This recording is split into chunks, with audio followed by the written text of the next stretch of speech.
पावलका पत्रहरूमा एउटा स्वरूप देख्छौँ, एउटा चरित्र भनौँ। त्यो के त भन्दा पहिला सैद्धान्तिक पक्षहरू, त्यसपछि व्यवहारिक पक्षहरू। र त्यो कुरो कलस्सीको पुस्तक पनि देखिएको छ। र एक अध्याय र दुई अध्यायमा हामीले शिक्षाको स्वभाव वा सैद्धान्तिक पक्ष बसालिएको हामी पाउँछौँ। र तीन अध्यायबाट अब हामी व्यवहारिक जीवनको पाटोमा हामी अघि बढिरहेका छौँ। यो प्रकारले यो पुस्तक पनि अरू जस्तै अघि बढेको छ। र यस क्रममा हामी सबभन्दा पहिला 3 अध्याय 1 पदमा हामी पढ्छौँ, यसकारण यदि तिमीहरू ख्रीष्टसँग बिउतिएका छौ भने माथिका कुराहरू खोज, जहाँ ख्रीष्ट परमेश्वरको दाहिने हाततर्फ बसिरहनु भएको छ। यस कारणले अथवा यसकारण शब्दले अघिका शिक्षाहरू अनि जुन अर्थीहरू जो दिइएको छ 1 अध्याय र 2 अध्यायहरूमा, त्योसँग यो जोडिन्छ, यो सम्बन्धित हुन्छ। र हामीले यसअघि अध्ययन गरेका थियौँ कसरी कलस्सी लगायतका त्यस क्षेत्रका वा एसिया माइनरका मण्डलीहरूलाई ग्रीक दर्शनद्वारा प्रभावित बनाएको थियो, प्लेटोनिक फिलोसफीबाट प्रभावित भएको थियो। र प्लेटोनिक दर्शन अनुसार जुन मानव शरीर जो प्राप्त भएको हुन्छ मानिसले, यो किसिमले बन्दीगृह जस्तै हो। यो कष्टपूर्ण र साथै यो चाहिँ नै दुःखद हो, श्रापित हो। र मानिसको आत्मा वा प्राण चाहिँ नै अनन्त हुन्छ।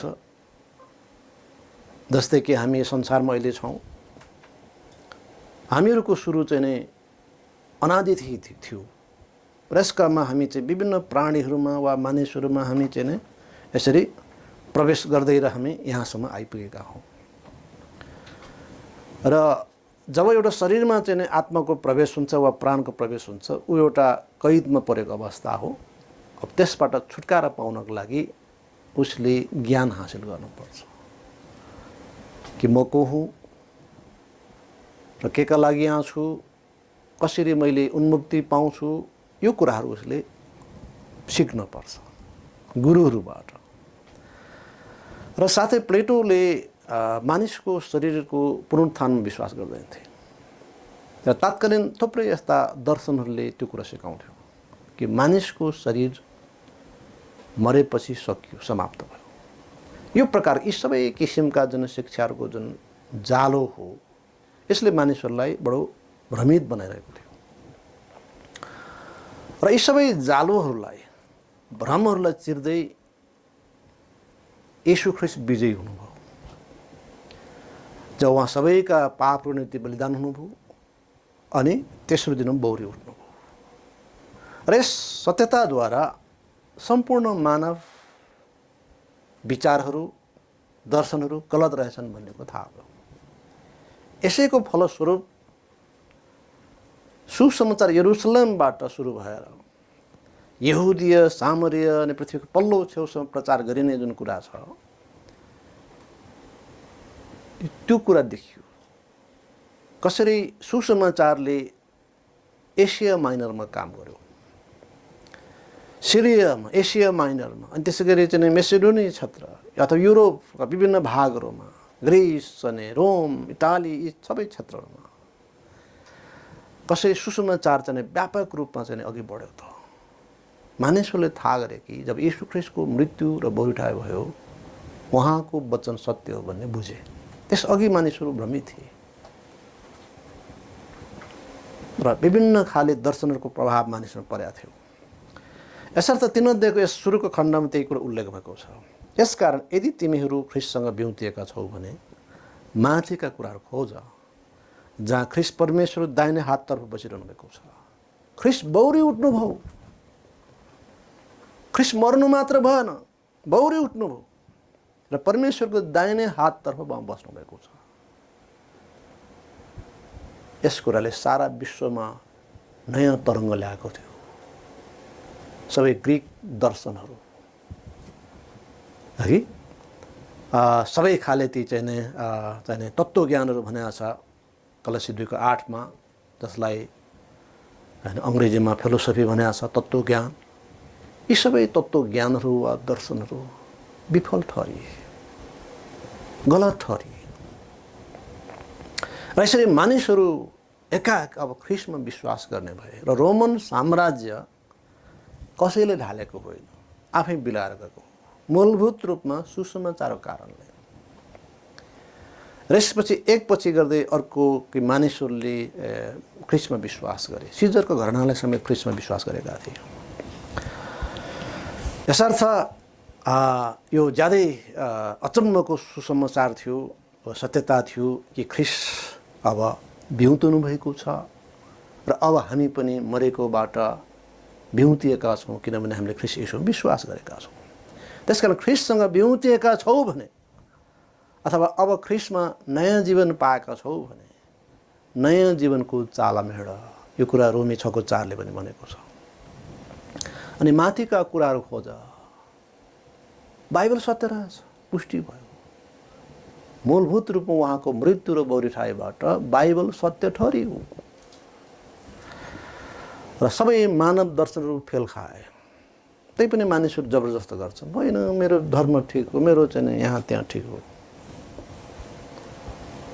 र मानिसहरू आफ्नो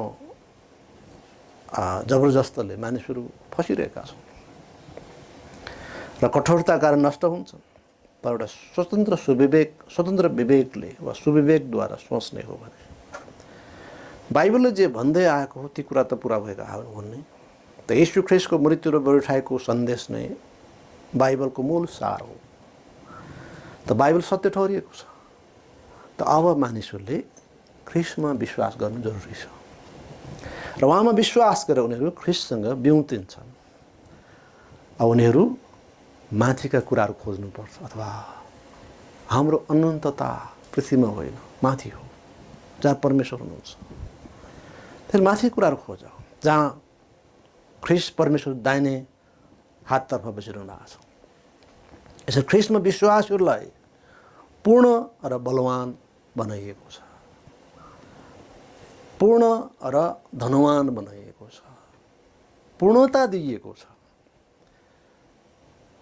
कि परमेश्वर सर्वोच्च र सार्वभौम हुनुहुन्छ। उहाँमै सम्प्रभु रहेको छ। मानिसको अनेक थरी विचारहरू कि प्राण चाहिँ सदा सर्वदादेखि थिए, घरि जनावरमा, घरि मान्छेमा, घरि केमा चाहिँ पस्दै पस्दै पस्दै यहाँसम्म आइएको हो। यो अनिश्चयताको यो भुमरीमा मानिस फसेको हो। कुनै ठेगान छैन त्यस कुराको, कुनै चाहिँ त्यसको चाहिँ त्यो पुष्टि भएको कुरा होइन। मानिसका विचार, मानिसको परिकल्पना, मानिसको मनगढन्त कुरा बाहेक त्यो के पनि थिएन। र बाइबलले अघिदेखि नै साक्षी दिँदै आएको हो, ऊ बेलादेखि साक्षी दिँदै आएको हो। नोहको समयदेखि अब्राहमको समयदेखि निरन्तर परमेश्वर बोल्दै आउनुभएको हो र ती सबै वचनहरूले भविष्यमा आउने ख्रिस्टको बलिदानलाई देखाइरहेथे। ख्रिस्टको बलिदान र उहाँको बलिउठाइ र त्यस बिचमा मानिसहरू अनेक परिकल्पना गरिरहेथे। मानिसहरू भन्थे बौरिठाइ हुँदैन, तर ख्रिस्टको बौरिठाइ भयो। मानिसहरू भन्थे ख्रिस्ट एउटा बन्दी अवस्थामा हुनुहुन्छ, कसरी उहाँ ईश्वर हुन्छ? उहाँ शरीरमा आउनुभयो त उहाँ बन्दी हुनुभएको छ, उहाँ आफैलाई मुक्तिको जरुरत छ। र उहाँले भन्नुभयो यो प्राण दिने अधिकार मलाई छ अनि फिर्ता लिने पनि मलाई अधिकार छ। उहाँ बन्दी त हुनुहुन्थेन, यद्यपि उहाँ शरीरमा हुनुहुन्थ्यो, उहाँ बन्दी हुनुहुन्थेन। उहाँमा पूर्ण अधिकार थियो आफ्नो शरीरमाथि, स्वतन्त्र हुनुहुन्थ्यो, उन्मुक्त हुनुहुन्थ्यो, मुक्तिको जरुरत थिएन उहाँलाई। चाहेको बेला उहाँले आफ्नो जीवन दिन सक्नुहुन्थ्यो, फिर्ता पनि लिन सक्नुहुन्थ्यो। कति उत्तम, कति महान शिक्षा। र यस शिक्षाले अब सारा तात्कालीन रोमन संसार प्रभावित बनाउँदै गइरहेका थिए। एकपछि गर्दै अर्को है शैतानका ती सबै छाउनीहरू, किल्लाहरू तोडिँदै थिए। यी सबै फिलोसोफीहरू, सबै मानव दर्शनहरू, मानव विचारहरू तोडिँदै गइरहेका थिए। त विश्वासीहरू पहिला अपराधको निम्ति जीवित थिए, अब अहिले चाहिँ नै ख्रिस्टको निम्ति जीवित हुनु पर्दछ। अब हामी ख्रिस्टको निम्ति जीवित छौँ। यसैले 2 पदले भनेको छ, माथिका कुराहरूमा मन लगाऊ, पृथ्वीमा भएका कुराहरूमा होइन। माथिका कुराहरूमा। अब ख्रिस्टमा हुनेहरूले स्वर्गीय अर्थात् ईश्वरीय कुराहरूमा मन लगाउनु पर्छ, किनभने उनीहरू माथिका हुन्। र एफिसीमा यसबारेमा धेरै अध्ययन गरेका छौँ, व्यापक अध्ययन गरेका छौँ। हामी स्वर्गीय स्थानमा बसालिएका छौँ र हामी परमेश्वरका पुत्रत्व पाएकाहरू हौँ, उहाँको सन्तान भएका छौँ, ग्रहण गरिएका छौँ, चुनिएका छौँ, पैतृक सम्पत्तिका हकदार भएका छौँ, पवित्र आत्मा पाएका छौँ। यसर्थ हामीहरूको पोजिसन फरक छ। यसर्थ अब हामीले माथि कुराहरू खोज्ने हो, किन हाम्रो घर स्वर्ग हो, माथि हो। फिलिप्पी 3:20 भन्छ, हाम्रो नागरिकता स्वर्गमा छ। र 3 पदले भनेको छ, किनकि तिमीहरू मरेका छौ र तिमीहरूको जीवन ख्रिस्टसँग परमेश्वरमा लुकेको छ। हामी आफै चाहिँ अब मरेको छ, अर्थात् त्यो पुरानो मान्छे मरेको छ, त्यो मै हुँ भन्ने मान्छे मरेको छ। अब ख्रिस्टसँग उनीहरू एक भएका छन् र उनीहरूको जीवन ख्रिस्टमा अब लुकेको छ। यसर्थ अब विश्वासीहरू ख्रिस्टको सङ्गतिमा रहन्छन् र उहाँमा लुकेका छन्, वा ख्रिस्टमा विश्वासीहरू उहाँमा निहित छन्। अब हामी आफै होइन, तर ख्रिस्ट जिउनुहुन्छ, जुन कुरा संसारले बुझ्दैन। 4 पदले उल्लेख गरेको छ, जब ख्रिस्ट जो हाम्रो जीवन हुनुहुन्छ प्रकट हुनेछ, तब तिमीहरू पनि उहाँसँगै महिमामा प्रकट हुनेछौ। आमेन। ख्रिस्ट हाम्रो जीवन हो, उहाँ बौरी उठाएर जीवन हुनुहुन्छ। अब उसो हामी होइनौँ, तर ख्रिस्ट हामीमा जिउनुहुन्छ। र जब उहाँ महिमा प्रकट हुनुहुनेछ, हामी पनि महिमित हुनेछौँ। ल हेर्नुहोस्, यो कति ठुलो रहस्य। बौरी उठाइ हुँदैन भन्ने मानिसहरू, शरीरमा जन्मेको ख्रिस्ट चाहिँ फस्नु भयो, उहाँ ईश्वर होइन, उहाँ आफैलाई मुक्ति चाहिन्छ, कहाँको चाहिँ ईश्वर हो भन्नेहरू, त ख्रिस्टको वचन एकाएक पुरा भए कि दङ परे। त लेखिए अनुसार ख्रिस्ट सबैको लागि मर्नुभयो, ल लेखिए अनुसार उहाँ फेरि बौरी उठ्नुभयो। त्यति मात्र होइन, फेरि आउनुहुन्छ एक दिन। यसरी एकपछि गर्दै अर्को बाइबलीय सत्यताहरू पुरा भएबाट मानव विद्वता दर्शनहरू फेल खाए। ती मूर्खता हुन् परमेश्वर नजरमा। यसर्थ मानिसले अब ख्रिस्टमा विश्वास गर्नुपर्छ। भले यो 3:2 भनेको छ, अनि हामी के हुनेछौँ सो अहिलेसम्म प्रकट भएको छैन, तर हामी जान्दछौँ जब उहाँ देखा पर्नुहुनेछ तब हामी उहाँ जस्तै हुनेछौँ, किनकि हामी उहाँ जस्तो हुनुहुन्छ त्यस्तै देख्नेछौँ। कति ठुलो अन्तर। मानिसहरूको आशा र क्रिस्चियनको आशामा कति ठुलो अन्तर। मानिसहरूको आशा के हो?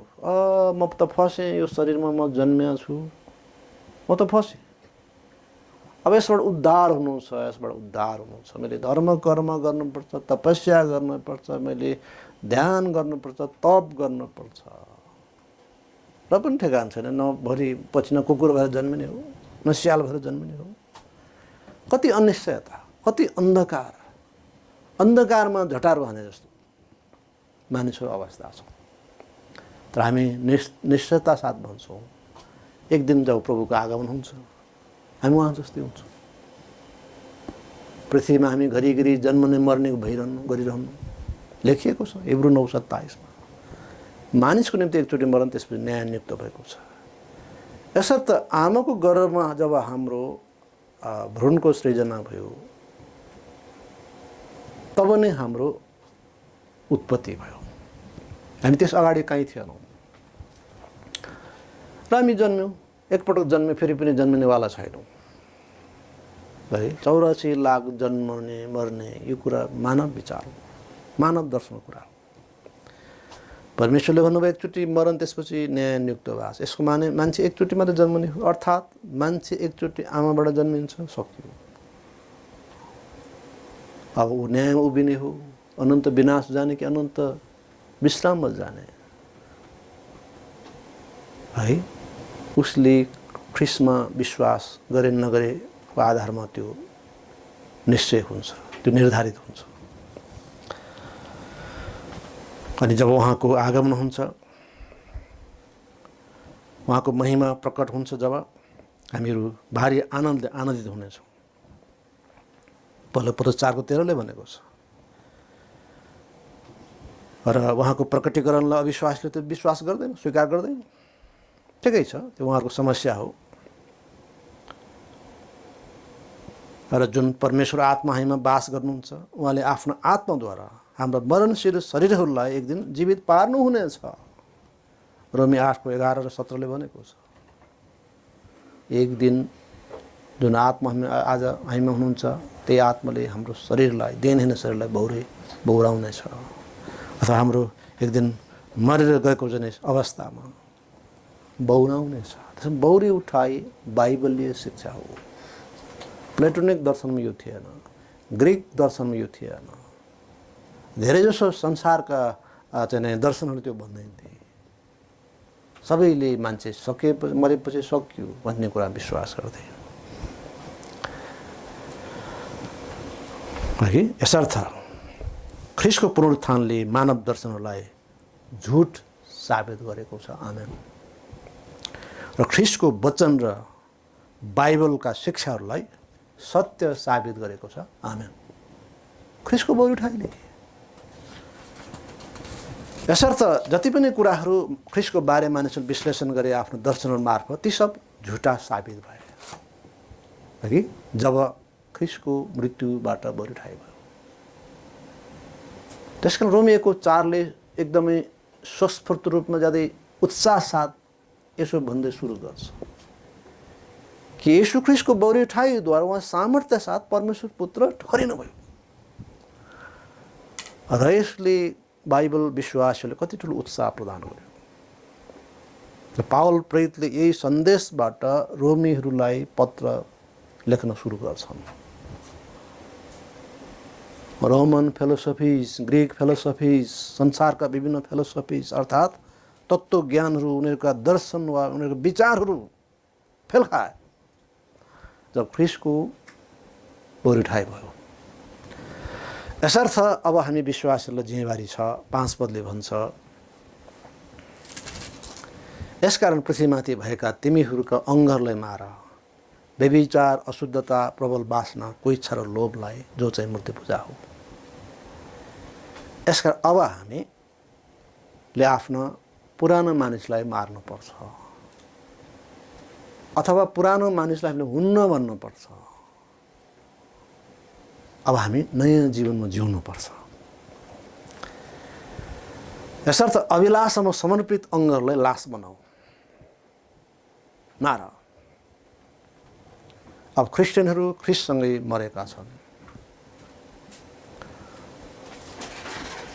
हरेक दिन उनीहरू ख्रिस्टसँगै बौरी उठ्नेछन्। ख्रिस्ट बौरी उठ्नुभयो, उनीहरू पनि बौरन्छन्। र आत्मिक रूपमा अहिले पनि हामी बौरिसकेको अवस्था हो। हामी मरेकाहरू थियौँ, अब हामी जीवित भएका छौँ। यसकारण पृथ्वीमाथि भएका भनेको छ जहाँ ती अङ्गहरूले सहयोग प्राप्त गर्छन्, व्यभिचार, विवाहपूर्वको अवैध यौन सम्बन्ध, प्रबल वासना, वासनामय प्रेमहरू, कोइच्छा, बाह्य अङ्गहरूको अनियन्त्रित वासनामय चाहना, लोभ, रुपियाँ पैसाको लोभ, जसमा लाग्दा विश्वासीहरू समेत पनि विश्वासबाट भड्किने, आफूलाई अनेकौँ पीडाहरूले क्षण पार्ने खतरा हुन्छ। पहिला तिमी 6:10ले भनेको छ। यसर्थ हामी पृथ्वीमा सरल रूपमा जिउँ र हाम्रो मुख्य ध्येय प्रभुको इच्छा पुरा गर्ने होस्। पृथ्वीका कुराहरूमा हामी मन नलगाउँ। कमाउने त्यसैको लागि हामी हाम्रो समयहरूलाई बर्बादी नगरौँ। यो आवश्यक छ, प्रभु दिन सक्नुहुन्छ। हैन। हामीलाई कुनै काम गरेर पुग्छ भने त फेरि अर्को काम किन गर्ने त? त्यसले पुग्छ भने राम्रो, र बाँकी फुर्सदको समयमा हामी प्रभुको निम्ति अघि बढौँ। त माथिका कुराहरूको लागि विशेष प्राथमिकता दिउँ। र 6 पद लेखिया छ, यी कुराहरूकै कारणले गर्दा आज्ञा नमान्ने सन्तानमाथि परमेश्वर क्रोध आइपर्छ। आज्ञा नमान्ने सन्तान, अविश्वासीहरू, अनेक दर्शन, अनेक विचारले गाँजिएका हो, है, जसका यिनै गतिविधिहरू छन्।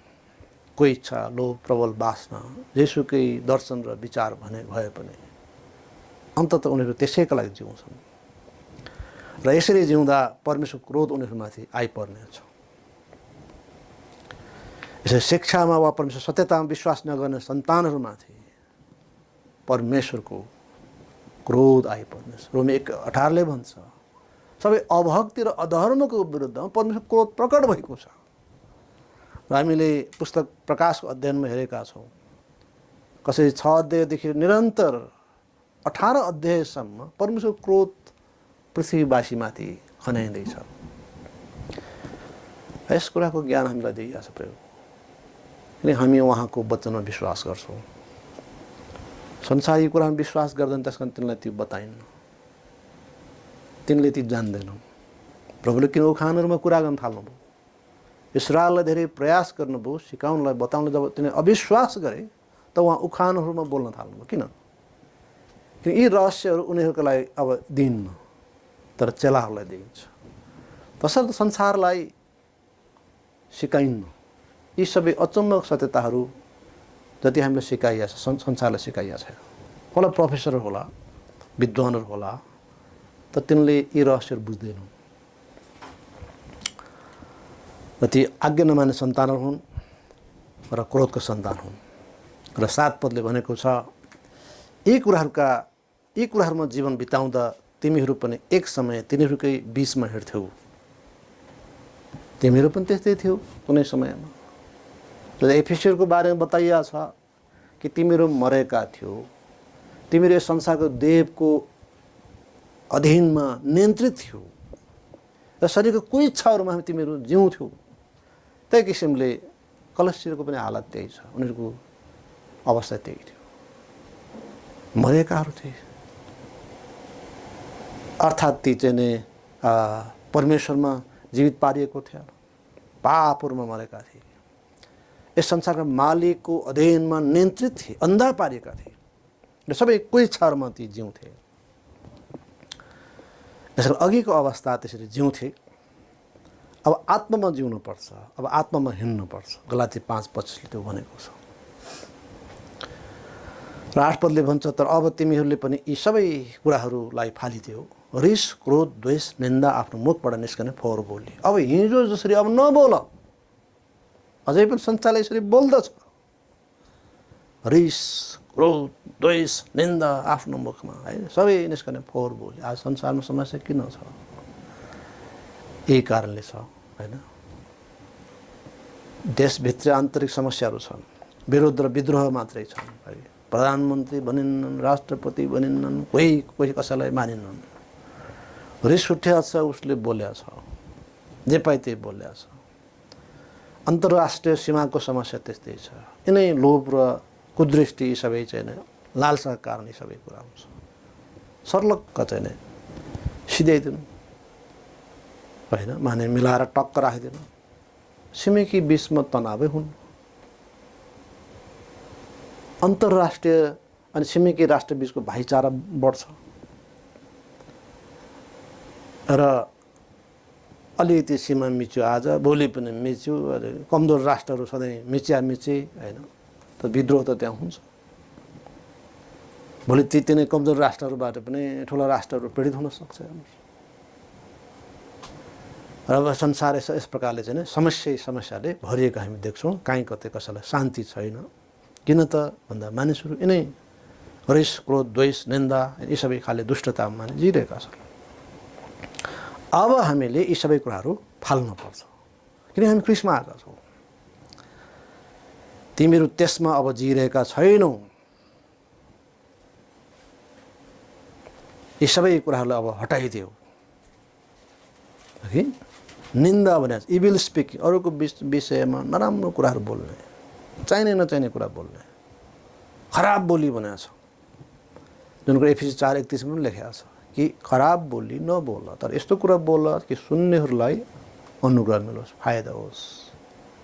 बोलीको सम्बन्ध मानिसहरू साह्रो पछि परेका छन्। धेरै विद्वान त भएका छन् आधुनिक मानिसहरू, तर मानिसमा बुद्धिको अभाव छ, मानिसमा धैर्यताको अभाव छ, संयमको अभाव छ। रिस उठ्यो डाङडुङमा दिइहाल्छ, जेसुकै होस्। त्यसको परिणाम कन्सिक्वेन्सेसहरू के हुन्छन् उसलाई के मतलब हुन्न।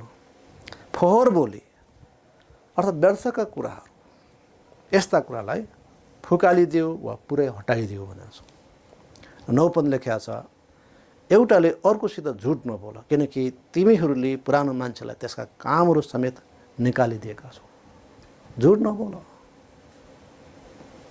अब त्यसबाट तिमीहरू अलग छौ। पुरानो मान्छेको एउटा त्यो चालचलन हो, त्यो गतिविधि हो, वासना र लालसाहरू, पाप गर्ने बानी, त्यसमा अभ्यस्त त्यो पुरानो मान्छे, त्यसलाई छोडिदियो। र 10 पदले भनेछ, अनि नयाँ मान्छेलाई पहिरेका छौ, जो चाहिँ आफ्नो सृष्टिकर्ताको स्वरूप अनुसार ज्ञानमा नयाँ हुँदै जान्छ। नयाँ मान्छे, हामी विश्वासमा आएदेखि 2 मान्छेको उपस्थिति छ हामीमा, पुरानो मान्छे र नयाँ मान्छे। विश्वास नगर्दा हामीमा पुरानो मान्छे मात्रै थियो, नयाँ मान्छे थिएन। हामीलाई ठिकै लाग्थ्यो, हाम्रो बोली, हाम्रो व्यवहार, यी सबै ठिकै लाग्थ्यो। तर अब नयाँ मानिस सृजिएको छ पवित्र आत्माद्वारा। अब हामीले बोलेका गल्ती शब्दहरू वा वाक्यहरूमा हामीलाई पछिबाट पछुतो हुन्छ। र विवेकले हामीलाई दोषी ठहराउँछ, किन हामीमा पवित्र आत्मा हुन्छ। खबरदार खबरदार खबरदार, same same same to you same, तिमीलाई लाज भन्छ। हामी गल्ती बोल्छौँ, मिस्टेक गर्छौँ, हाम्रो विवेकले सताउँछ। सेम टु यु तिमीलाई लाज भन्छ, किन हामी नयाँ मान्छे छ। यस्ता धार्मिकता साँचो पवित्रतामा यो सृजिएको नयाँ मान्छे हो। र बाहिरी मान्छे नष्ट हुँदै गइरहे तापनि भित्री मान्छे चाहिँ नयाँ हुँदै जान्छ। हाम्रो शरीर बुढो हुँदै जाला, यो शरीरको कुरा गरेको, बाहिरी मान्छे। तर भित्री मान्छे चाहिँ नयाँ हुँदै जान्छ। सृष्टिकर्ताको स्वरूपमा, परमेश्वर स्वरूप उहाँ जस्तै हामी बोल्छौँ। अब बिस्तारै त्यसमा परिपक्वता आउँदैछ। बोलीमा हामी बडो विचार गर्छौँ। अब जोखेर बोल्न हामी तालिम पाउँछौँ। यो शब्द बोल्दा ठिक होला नहोला, यो भनाइ राख्दा ठिक होला नहोला है। त हर पक्षमा हामी परमेश्वर जस्तै हुँदै जान्छौँ, स्वरूपमा हैन, देखिँदाखेरि, ज्ञानमा पनि, बुझाइमा पनि उहाँ जस्तै। यसरी सृष्टिकर्ता स्वरूपमा र ज्ञानमा हामी नयाँ हुँदै जान्छौँ। र मानिसहरूले हाम्रो जीवनलाई हेर्दा हामी परमेश्वर जस्तै देखिन्छौँ, त ख्रिस्ट जस्तै इमानदार, भद्र, बुद्धिमान हैन। यस प्रकार हर पक्षमा हामीमा परिवर्तन हुन्छ। यो नै परमेश्वर इच्छा हो। र 11 पदमा लेखिएको छ, जहाँ ग्रीक वा यहुदी, खतना वा बिना खतना, अन्यभाषी, सितियाभाषी, कमरा वा स्वतन्त्र भन्ने भेद छैन, तर ख्रिस्ट नै सबै कुरा र सबैमा हुनुहुन्छ। अब मण्डलीमा कुनै भेद छैन, सबै जो ख्रिस्टमा आएका छन्। आमेन। एफिसीमा हामीले यसबारे धेरै अध्ययन गरेका छौँ। मानवीय सबै पर्खालहरू भत्काइएका छन्, ती सबै पर्खालहरू भत्काइएका छन्। अब विश्वास बिचमा गजबले सङ्गति हुन्छ, चाहे यहुदी चाहे अन्य जाति, ती बिचमा सङ्गति हुन्छ।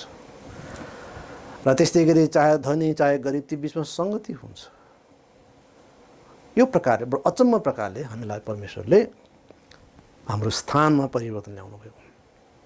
कुनै किसिमको त्यहाँ विभेद हुने छैन। अब ख्रिस्टमा जातिभेद हुने छैन, रङ्गभेद हुने छैन, वर्गभेद हुने छैन। कति अचम्म कुरा। परमेश्वर सबैलाई बराबर रूपमा प्रेम गर्नुहुन्छ। के तपाईमा अझै पनि त्यो भेदभावको व्यवहार छ?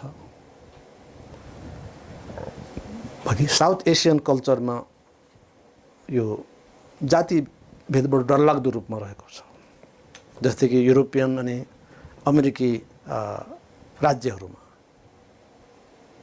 कुनै समयमा रङ्गभेद ज्यादै जटिलता साथ हेरिन्थ्यो। गोराले कालासँग सङ्गत नगर्ने, होइन, कालोहरूको सोसाइटीमा गोराहरू नजाने, उनीहरूसँग विवाह गरी नगर्ने, यो सबै थियो। यो कडा रूपमा चाहिँ यो थियो। हेर्नुहोस्, कानुन नै फरक थियो। हेर्नुहोस्, यो प्रकारले हामी देख्छौँ कि अब यस्ता किसिमको भेदहरू छैन। वर्गभेद, धनी गरिब बिचको भेदभाव पनि छैन। विशेष गरेर गरिबले धनीलाई देखि नसक्ने, गरिबको जनसङ्ख्या त बढी हुन्छ, तिनलाई चाहिँ कसरी हुन्छ तौलाउने कुराहरू हुन्थ्यो। त्यसरी नै धनीले पनि गरिबले त्यसरी नै हेर्ने हो, जसले सक्यो उसैले चाहिँ सिद्ध्याउने हो।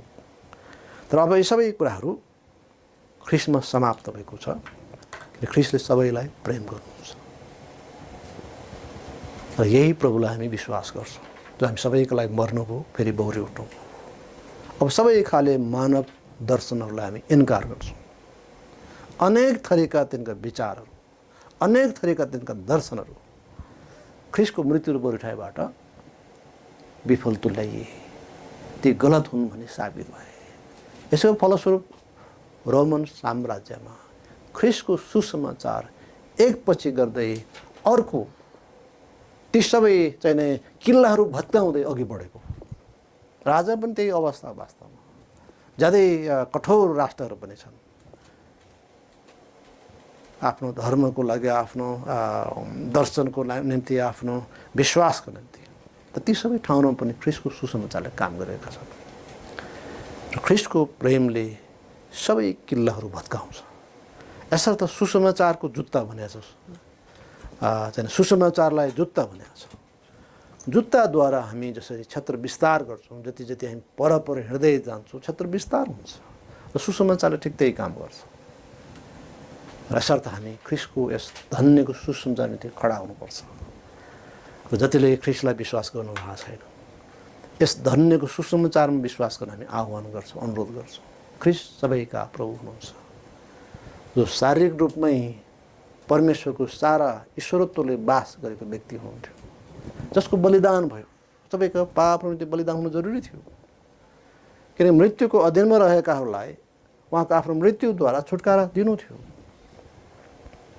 त्यसकारण उहाँले शरीरकै, हामीले जस्तो शरीरमै उहाँ आउनु परेको, स्वर्गदूत रूपमा आउन सक्नुहुन्थ्यो। र ख्रिस्टको त्यस धन्य बलिदानले र बौरिउठाइले परमेश्वर सुसमाचार सत्य ठहरेको छ, बाइबल सत्य ठहरेको छ र मानव फिलोसफिजहरू, दर्शनहरू, विचारहरूले फेल खाएका छन्। त कसैले फेल खाइसकेका ती कुरालाई हेर्छन्, त्यो उनीहरूको समस्या हो। र हामी ख्रिस्टलाई हेर्छौँ, सत्यतालाई हेर्छौँ। प्रभुले यहाँहरू सबैलाई आशीष दिनुभएको होस्। हुन्छ, हामी सभालाई अन्त गर्नपट्टि हामी लाग्छौँ प्रार्थना गरेर।